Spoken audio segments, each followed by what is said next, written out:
हमने देखा किस प्रकार हम लेयर्स को प्रयोग करते हैं नॉर्मल ड्राइंग में। इस सेशन में हम देखेंगे किस प्रकार से लेयर का प्रयोग आप कोरल ड्रा में कर सकते हैं। आइए सबसे पहले देखते हैं किस प्रकार से हम इनका प्रयोग कर सकते हैं। यदि आप ऑब्जेक्ट पे जाएं तो सबसे लास्ट कमांड हमारे पास ऑब्जेक्ट मैनेजर के रूप में है। यदि मैं इसे क्लिक कर लूं तो आपके राइट हैंड साइड पे एक डॉकर अवेलेबल हो जाएगा जिसमें ऑब्जेक्ट मैनेजर से रिलेटेड काफ़ी सारी इन्फॉर्मेशन है, जिसमें यदि आप ध्यान दें तो आपके पास यहाँ पे मुख्यतः अंदर की तरफ पेज 1 से संबंधित इन्फॉर्मेशन है और मास्टर पेज से संबंधित इन्फॉर्मेशन है। पेज 1 में आपके पास कुछ आइकॉन्स के साथ गाइड्स दिए गए हैं जिनका कलर ब्लू है और एक लेयर दी गई है जो डिफ़ॉल्ट लेयर है, लेयर 1। इसी तरह से मास्टर पेज पे भी गाइड्स दिए गए हैं, डेस्कटॉप और डॉक्यूमेंट ग्रिड दी गई है। यदि हम यहाँ ध्यान से देखें तो सबसे पहले पेज 1 की बात करेंगे। पेज 1 में हम लेयर्स पे काम कर सकते हैं। डिफ़ॉल्ट रूप में जब भी हम कोई नया पेज बनाते हैं तो एक लेयर हमारे पास अवेलेबल हो जाती है। यहाँ लेयर 1 के रूप में पहले से एक लेयर हमारे पास उपलब्ध है।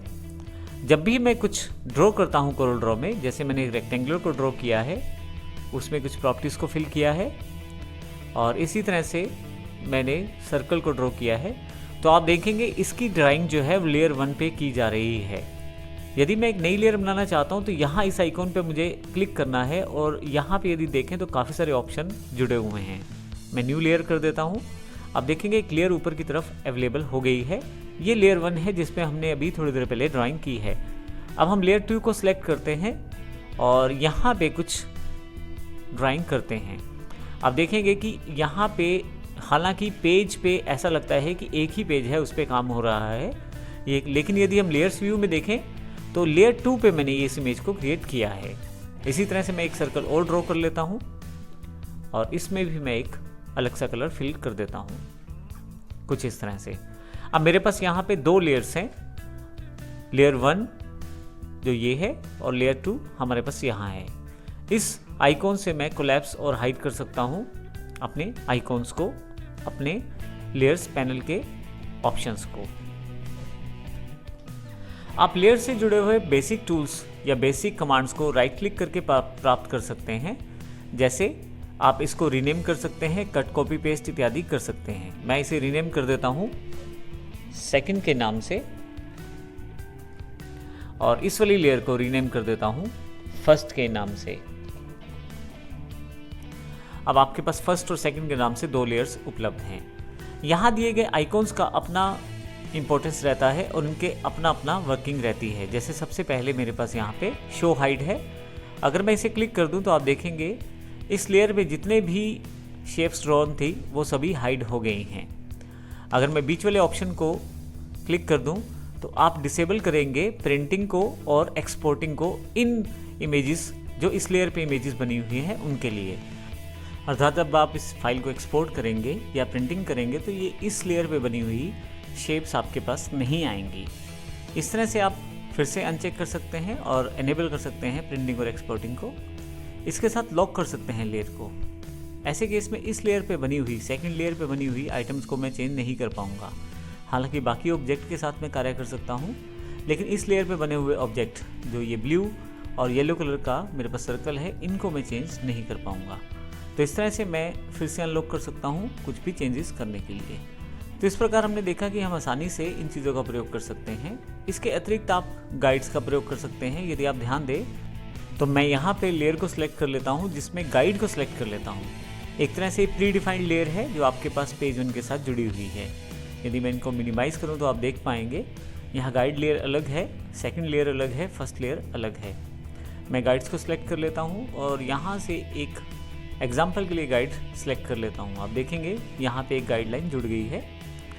मैं चाहूँ तो वर्टिकली एक गाइडलाइन जोड़ सकता हूँ। तो इस तरह से जितने भी गाइडलाइन हैं मैं इनको जोड़ के प्रयोग कर सकता हूँ। और यहाँ से यदि आप देखें तो ऑप्शन बिल्कुल वैसे ही हैं। गाइडलाइन साथ में ना तो इंपोर्ट होगी और ना ही प्रिंटिंग में आएगी यदि मैं इसको बटन को डिसेबल कर देता हूँ।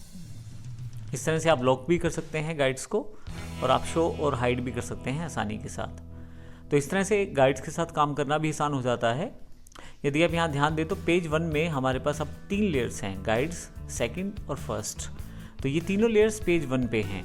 यदि मैं कोई नया पेज ऐड करना चाहूँ तो आसानी से कर सकता हूँ। इसके लिए मुझे केवल यहाँ क्लिक करना है नीचे आप देखेंगे एक पेज और ऐड हो जाएगा। जब आप कोई पेज नया ऐड करेंगे तो आप देखेंगे यहाँ पे इस पेज पे यदि मैं इसको ओपन करूँ तो आप देखेंगे कि यहाँ पे पहले से गाइड के नाम से लेयर अवेलेबल है, यानी कि इस पेज के लिए मैं अलग से गाइड प्रयोग कर सकता हूँ। जैसे कि गाइड में यहाँ से ले लेता हूँ हॉरिजॉन्टली और एक दूसरा इस तरह से एक वर्टिकली ले लेता हूँ। अब आप देखेंगे 3 गाइडलाइन मेरे पास यहाँ अवेलेबल हैं। इस लेयर को सिलेक्ट करके मैं यहाँ पे कुछ ड्रॉ कर सकता हूँ। जैसे मैं सिंपल एक सर्कल ड्रॉ कर लेता हूँ तो आप देखेंगे कि पेज 2 पे अलग गाइड्स हैं और उस पे हमारे पास लेयर 1 जो है वो अलग से अवेलेबल है। परंतु यदि आप चाहते हैं कि इन सभी पेजेस पे एक गाइड अवेलेबल हो जाए तो वो हम मास्टर पेज में काम कर सकते हैं। अर्थात मास्टर पेज में जो आप गाइड देंगे वो इन दोनों पेजेस के लिए भी अवेलेबल रहेगा। इसका अर्थ ये हुआ कि मास्टर पेज पे जो आप कार्य करेंगे वो इन दोनों के लिए भी अवेलेबल रहेगा। मैं यहाँ से गाइड डिटेक्ट करता हूँ और यहाँ से गाइडलाइन क्रिएट कर लेता हूँ। अब ये नीचे की तो जो गाइडलाइन है आप देखेंगे ये ऑल पेजेस पे हैं। अर्थात यदि मैं एक नया पेज और इंसर्ट करूँ तो ये 2 गाइडलाइंस आपके पास अवेलेबल रहेंगी क्योंकि ये मास्टर पेज पे हैं। मास्टर पेज पे आप ग्रिड को भी ऑन ऑफ कर सकते हैं। यदि आप यहाँ देखें शो हाइड आइकॉन पे यदि मैं क्लिक कर दूँ तो मेरे पास डॉक्यूमेंट ग्रिड अवेलेबल हो गई है। और यदि पेज 1 पे जाएं तो वहाँ भी अवेलेबल है, पेज 2 पे भी अवेलेबल है और पेज 3 पे भी अवेलेबल है। तो इसका अर्थ ये हुआ यदि हम गाइड्स या ग्रिड्स का प्रयोग करें और मास्टर पेज से डायरेक्टली उसे कंट्रोल कर सकते हैं। मास्टर पेज पे जो गाइड्स रहते हैं या जो ग्रिड्स रहती हैं वो सभी पेजों पे अप्लाई होती हैं। मैं यहाँ से फिर से इसे हाइड कर सकता हूँ। तो इस तरह से मैं आसानी से लेयर्स के साथ काम कर सकता हूँ और इनका प्रयोग कर सकता हूँ। लेयर्स पे दिए गए किसी कंटेंट को आप आसानी से डिलीट कर सकते हैं। जैसे मैं पेज 2 पे एलिप्स लेयर को सिलेक्ट कर लेता हूँ और राइट क्लिक करके इसे डिलीट कर देता हूँ तो आप देखेंगे ये कंटेंट यहाँ से हट गया है। आप चाहें तो इस तरह से लेयर को भी डिलीट कर सकते हैं। राइट क्लिक करें और डिलीट करें, आप देखें ये लेयर क्लियर हो गई है। तो इस तरह से आप आसानी से लेयर्स को मॉडिफाई कर सकते हैं, उन्हें डिलीट कर सकते हैं अगर आपको नहीं चाहिए, और अगर चाहिए तो नई लेयर्स को बना भी सकते हैं। तो इस तरह हम इन बेसिक्स के साथ आसानी से CorelDRAW में लेयर्स का प्रयोग कर सकते हैं और ये सब संभव होता है ऑब्जेक्ट मैनेजर की सहायता से। ऑब्जेक्ट मैनेजर के साथ हम आसानी से इन लेयर्स को प्रयोग कर सकते हैं। धन्यवाद।